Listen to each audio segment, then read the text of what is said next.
It's been 2 weeks since the Vancouver Police Department launched a new unit to respond specifically to calls of disorder here downtown.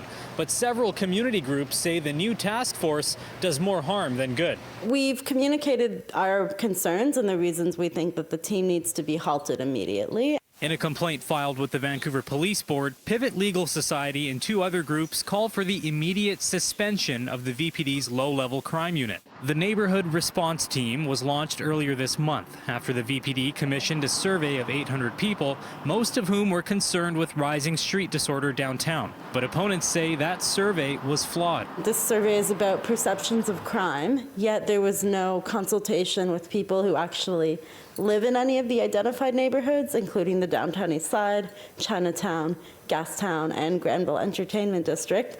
The new team has already responded to 400 calls, taking dozens of weapons off the street while offering help. Not only are we dealing with crimes that are happening or criminals that have these weapons, we're getting people connected to the hospital, to mental health workers.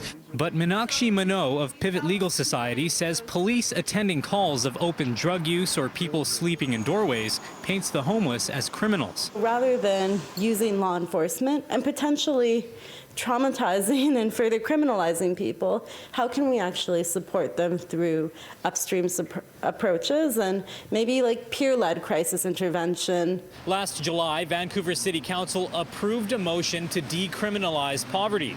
At least one councillor says the only solution to low-level crime is housing. We can't police ourselves out of homelessness. That will never work. It's unfair to people who are homeless, and it simply won't work. We need housing. We could do it. We're a rich enough society, and that's what we should do. The VPD plans to respond to the complaint at a police board meeting on November 30th. In Vancouver, Travis Prasad, City News.